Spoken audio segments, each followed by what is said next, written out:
لیکن اب پیسے والے کی یہاں بات نہیں ہو رہی، وہ غریب جو بازار میں گیا اور وہاں جا کر وہ چیز خرید نہ سکا، بازار میں جا کر وہ چیز حاصل نہ کر سکا اور واپس آ گیا، حسرت رہی اس کے دل میں، اللہ غنی، میں روایت پڑھی نا ایمان تازہ ہو گیا۔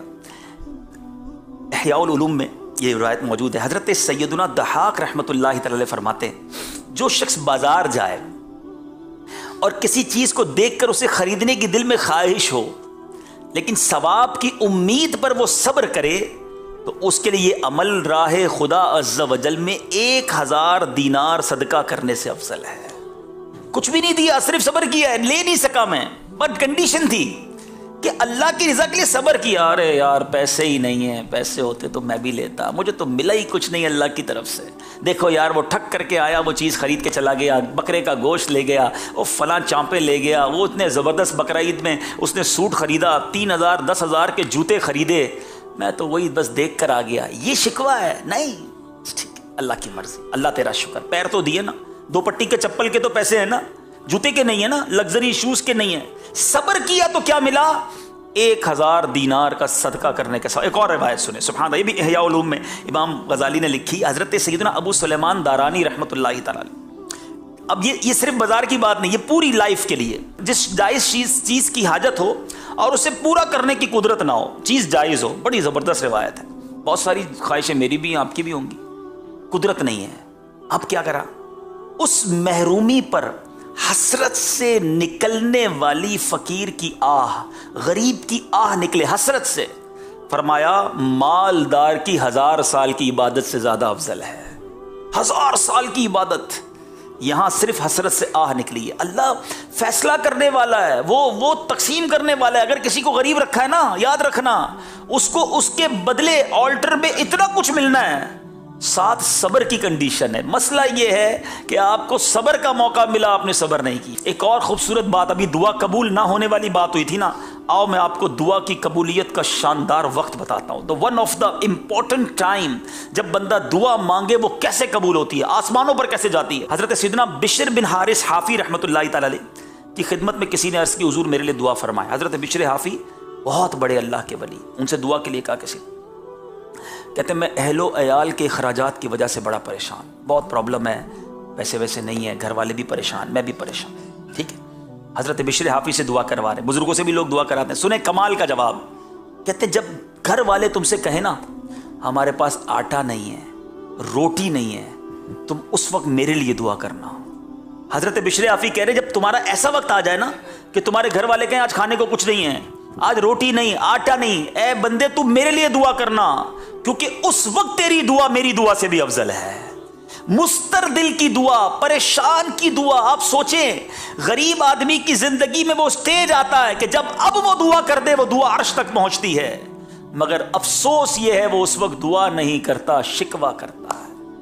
اس وقت وہ دعا نہیں کرتا، اللہ کی بارگاہ میں معاذ اللہ اللہ کو ناراض کر رہی ہے۔ وقت ہے تمہارے پاس، it's the right time to make supplication, دعا کرنے کا شاندار وقت تھا۔ اللہ تم سے قریب ہے، تمہارا دل مستر ہے، تم پریشانی میں ہو، ہاتھ اٹھاؤ۔ حضرت بشر حافی کہتے ہیں یہ وقت مجھ سے بھی زیادہ تمہاری دعا افضل ہونے کا وقت ہے، مگر بتائیے اس وقت سر جھکا لیتے، اس وقت سجدے میں، اچھا اس وقت رونا بھی آ رہا ہوتا ہے۔ پرابلم پتہ ہے کہ ایک اور میں آپ کو مسئلہ بتاؤں، ہمیں بعض اوقات بڑا رونا آتا ہے، پریشان ہوتے ہیں، بچہ بیمار ہے دیکھ کر جی چاہ رہا ہے رونے کو، گھر میں کھانا نہیں ہے، پریشانیاں ہیں، بچوں کی خواہشیں پوری نہیں کر، رونے کا جی چاہ رہا ہے۔ ہم کیا کرتے ہیں؟ ہم شکوے کے ساتھ روتے ہیں، دیکھو کچھ بھی نہیں ہے، میں پریشان، مر جاؤں، خودکشی کروں، جاؤں کدھر۔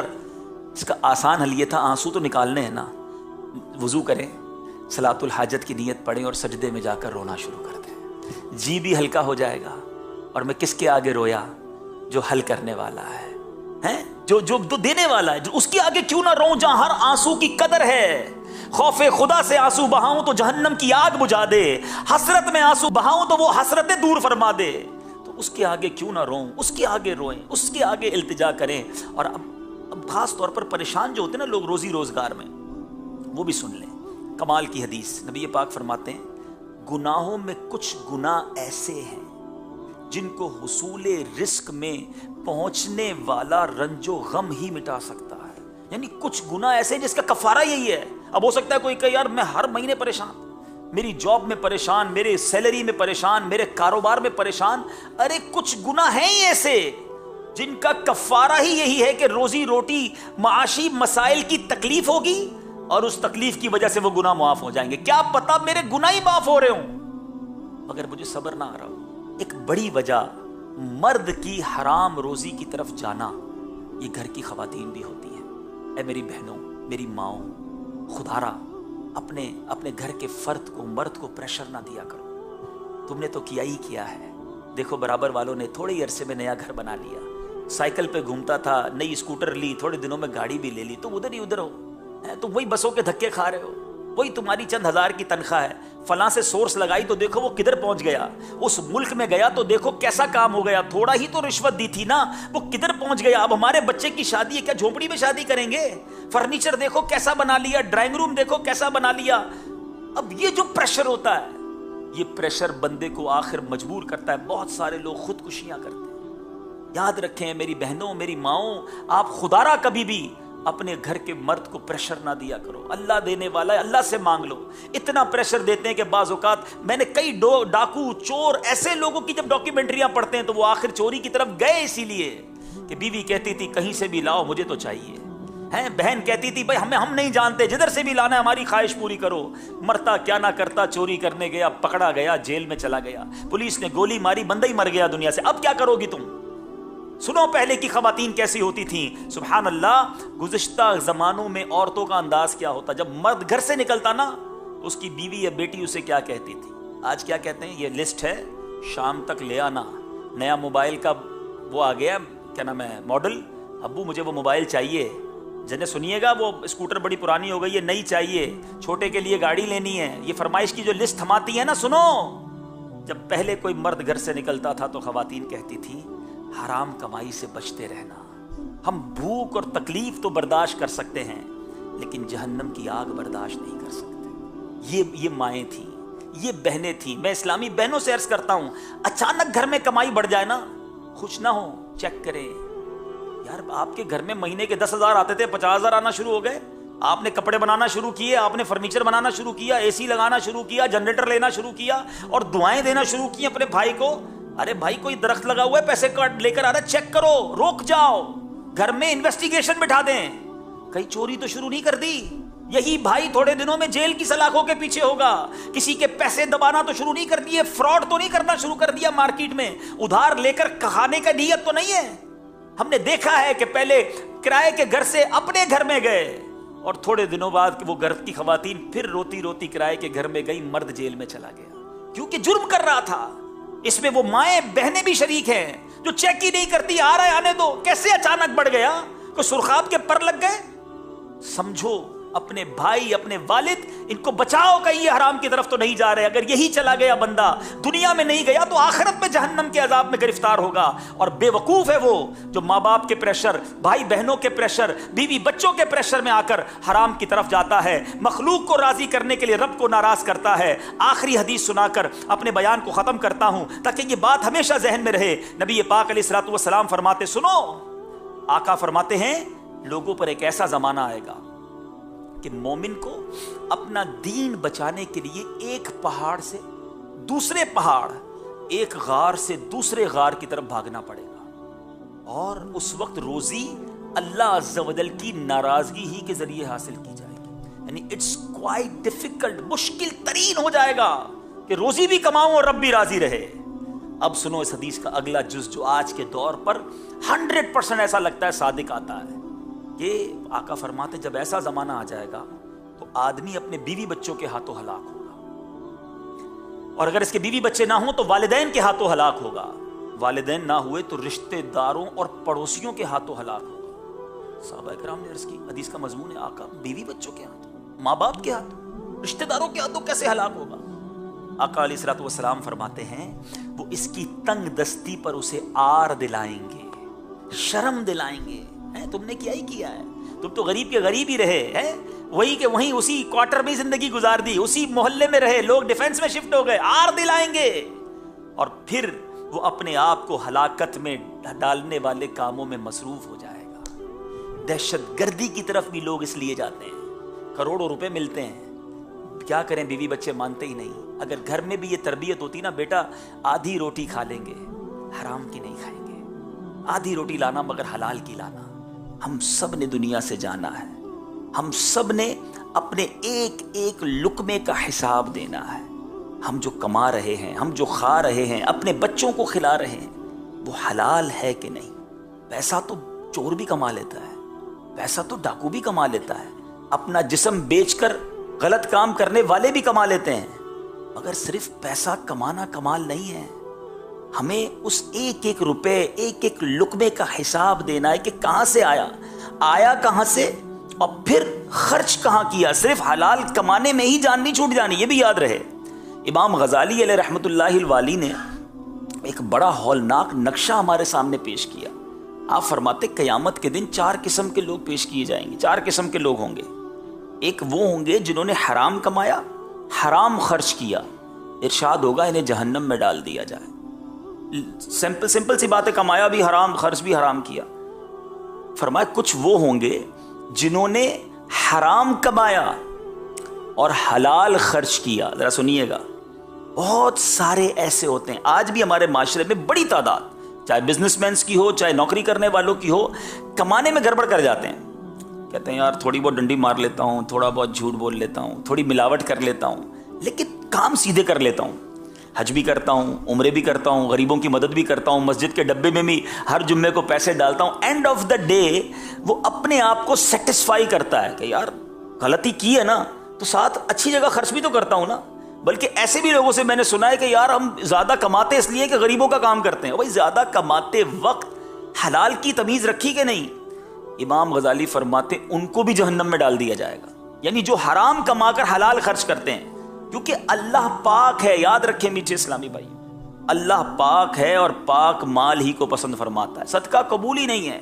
اگر آپ حرام سے نیکی کرنے جا رہے ہیں، کبھی پیشاب سے بھی کپڑا صاف ہوا ہے؟ کسی کے کپڑے پہ برائی لگ گئی ہو، داغ لگ گیا اور بندہ اس کو پیشاب سے صاف کرنے لگے تو اور خراب ہوگا نا۔ دنیاوی مثال کے طور پہ سمجھ لیں کہ آپ کسی بہت بڑی شخصیت سے ملنے گئے، کسی بادشاہ سے ملنے گئے، اور آپ نے اس کو ایک بڑا ریپ کے ساتھ، بڑا خوبصورت پیکنگ کے ساتھ ایک تحفہ پیش کیا۔ آپ چلے گئے، اس بادشاہ نے یا اس شخصیت نے جب وہ پیکٹ کھولا، بڑی خوبصورت پیکنگ تھی، مگر اس کے اندر جو بوٹل تھی اس میں شراب کی، اس میں پیشاب بھرا ہوا ہو، تو اب وہ جو بادشاہ ہے وہ آپ کی پیکنگ سے خوش ہوگا یا جو آپ نے بوٹل میں جو بھر کے دیا ہے اس پر غضبناک ہوگا؟ آپ خود سوچئے، آپ اللہ کی بارگاہ میں کیا بھیجنا چاہ رہے ہیں حرام کما کر؟ حرام مال۔ تیسرا شخص امام غزالی فرماتے ہیں جس نے حلال کمایا، یہ بڑا ٹپیکل معاملہ ہے، حلال کمانا اس دور کا سب سے مشکل کام سمجھا جا سکتا ہے، لیکن اس کے بعد کا مرحلہ بھی ہے، حلال کمایا اور حلال خرچ نہ کر سکا، حرام خرچ کیا۔ بہت سارے لوگ ہیں جو بڑی مشکل سے حلال کماتے ہیں اور اس کے بعد حرام کاموں میں خرچ کرتے ہیں، فنکشنز کر رہے ہیں، گانے باجے کر رہے ہیں، بے حیائی کے کام کر رہے ہیں، بعض اوقات کہتے ہیں بچوں کے لیے کرنا پڑتا ہے۔ کمایا بڑی مشکل سے تم نے ایک ایک روپیہ حلال، اب اسے خرچ حرام میں کر رہے ہو۔ فرمایا اس کے بارے میں بھی حکم دیا جائے گا جہنم میں ڈال دیا جائے۔ اب بچے گا کون؟ حلال کما کر حلال جگہ پر خرچ کرنے والا۔ اس کے بعد اس سے حساب ہوگا کہ مال کا حق ادا کیا کہ نہیں کیا، زکوٰۃ ادا کی کہ نہیں کی۔ یعنی آپ ذرا سوچئے، یہ مرحلہ اتنا آسان نہیں ہے، اتنا ایزی نہیں ہے۔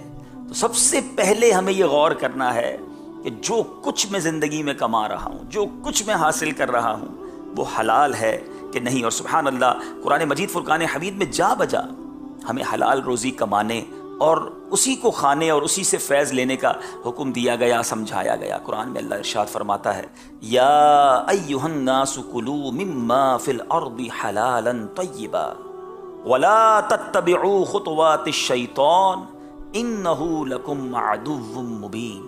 اے لوگو، جو کچھ زمین میں حلال پاکیزہ ہے اس میں سے کھاؤ اور شیطان کے راستوں پر نہ چلو، بے شک وہ تمہارا کھلا دشمن ہے۔ اچھا، حلال روزی کہتے کس کو ہیں؟ ذرا آج یہ ڈیفینیشن بھی سمجھ لیں، حلال اور طیب رزق سے کیا مراد ہے۔